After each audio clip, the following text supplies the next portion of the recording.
Alright guys, we're going to be on Prokhorovka and another video where I'm going to show you the eastern portion of this map. A lot of light tanks like to play on the west side. Obviously, that's, the 1-2 line is where you're going to have arguably the most fun and get the best score, right? If you're a light tank and you understand how the game mechanics work, you can use the bush line and you can, effectively spot the enemy team. However, you can also go to the east, and I've showed you guys this multiple times. In fact, I've gotten quite a number of comments that have, people telling me they have changed their play style on this map to now try and go to the east if there's multiple light tanks, which we have the Type 62, right? So I don't know, sometimes I will also go over to the west, but for whatever reason, I'm just like, you know what, I'm going to try and go to the east. And I went to the east, and watch what we're able to do from this bush. I am by no means saying that this is going to happen every time. I'm not even saying that this will happen 1 in 10 times, but watch what happens here, right? We come to this bush line. It's slightly aggressive, it's slightly risky, but usually you can make it here as long as you don't have an enemy light tank trying to do the same thing, right? So the T-34-3 ends up here, and he's already a one-shot. I'm not really sure how that happened, people. He just got spotted, and like all these guys were hitting him, I guess. This is kind of a weird play to have a Lorraine, Turtle, and CS-44. You might have like one person go out here, but the 3 people sitting in this area, I usually don't see it. But we get into this bush line, and look at these heavies, man. These heavies have no idea like what's going on. They got spotted, and they just stopped. All of them just stopped here. Like, I've never seen this. I've never seen this, guys. And then an Emil is poking in the back. You see this? 4 heavies we have trapped in this area just from spotting them. They have no idea what's going on. They're like, what the heck? How do we get spotted all the way back here? And they're permalit, which they don't technically know, but maybe they have an idea. And they're all just sitting here, man. I have never seen this, guys. I couldn't believe my eyes. I'm just sitting here and I'm like, I'm laughing, man. I'm laughing out loud. These guys are like moving their turrets up in the air. Like, what's going on? What is going on? It's just some things in this game, man, will just make you laugh so hard, guys. If it's not people like hooking off at each other in the chat, it's heavies sitting in the back of the map, just sitting way back here. They don't even know what's going on, man. But anyway, I'm going to fast forward through this because this is it. This is the whole game, guys. We just sit here. Eventually, they decide to move because they start getting hit, and they're like, oh, I think we should move so we don't get hit anymore. So they move, and they keep trying to advance, and my team is just kind of picking them off. I stay here, and eventually I try and get shots. But the problem is with the WZ, right? The WZ-131 has no gun depression. If you've played this vehicle, you know that it has -5 degrees of gun depression, which is really, really bad. And even though the T-54 lightweight has similar gun depression, it's like something with this tank, because of the way the hull is or something, it's -5 like all around, man. And I think it's even worse to the side. Like, I don't know, man. I'm not sure, but I'm telling you, if you play this vehicle, especially from the front too as well, it's the weirdest thing, man. Like, when you're trying to come up over a ridgeline, you literally have to get the tank to like go down just so you can shoot someone that's like at the same level as you. That's how extreme the gun depression is on this thing, or lack of gun depression, I should say.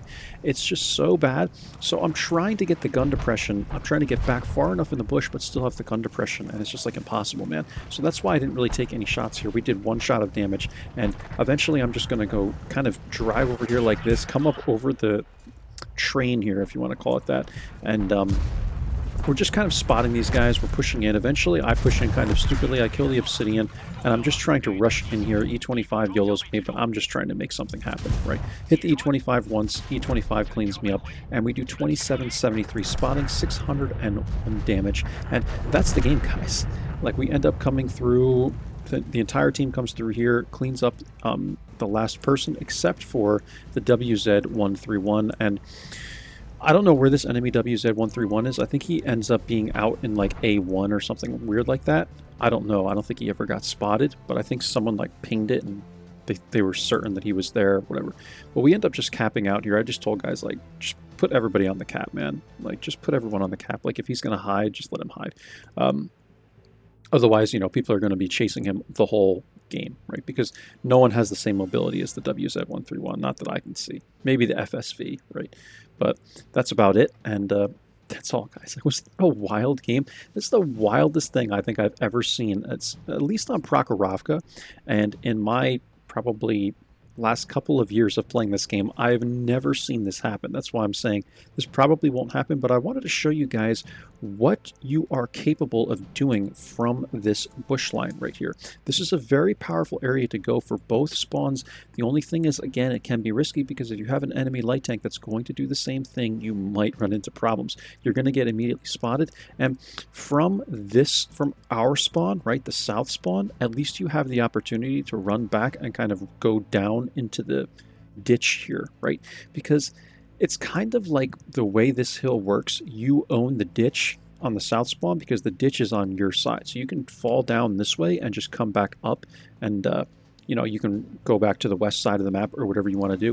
From the north spawn, it's kind of challenging, right, man? Because if you're going to fall down this, you're going to get into this pocket, and I don't think you can get back up on this side, is what I'm saying. So you'd have to go into enemy territory to now get out of this area, so you're better off just running straight back, right? But then you're going to be running into this fire. That's what's the good thing about the south spawn, is it's a lot easier to get away from there.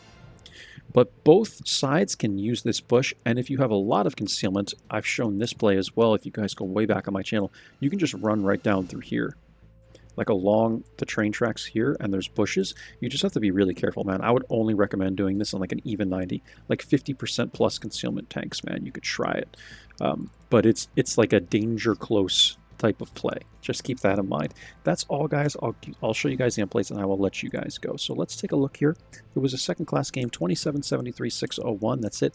I am currently trying to get the markup on this thing, so I'm running full bounty equipment on it, and I decided to go with bounty optics, bounty low noise exhaust, bounty V-stab, and then this V-stab directive. I'm not sure exactly what it's called. I think it's stabilizer greasing, but correct me if I'm wrong. And that's getting me negative 30 or minus 30% dispersion during vehicle movement and traverse, and it's very, very helpful on the WZ131. Even if you guys are running standard equipment, still 20% is going to make a big difference. Run the V-stab on this tank. It really needs it desperately. The dispersion is good, but the aiming time is awful, and this gun is just so trollish, especially on the move, so I would highly recommend that you guys run V-stab instead of like fence or whatever. It's tier 7, so you don't need CVS. Keep that in mind. I will show you the team score here. We're just in the middle. Nothing to really talk about here. I mean, it's just an your standard game. We didn't carry this game or anything like that. Like this team, their team was just a lot worse, right? Like we stomped these guys, and this is kind of standard.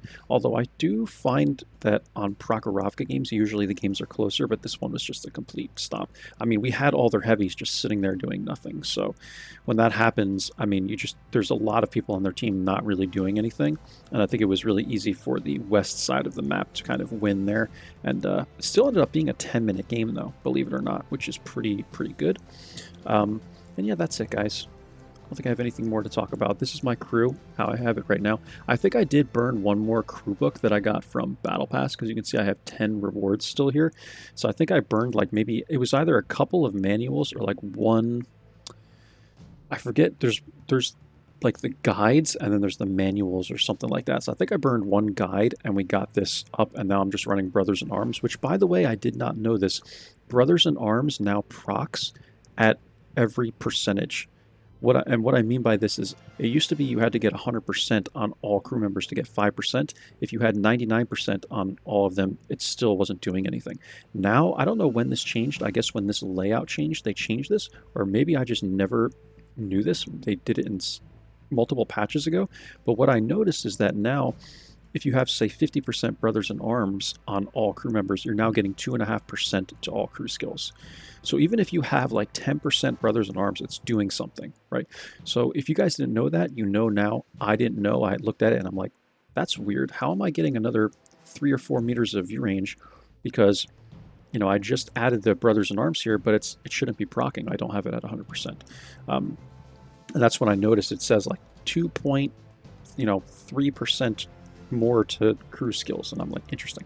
So just an announcement for you guys. If you didn't know that, I didn't know that. Now I know that. Now you know that. All good, and I will catch you guys for the next one. Hope you enjoyed. Take care. Bye bye.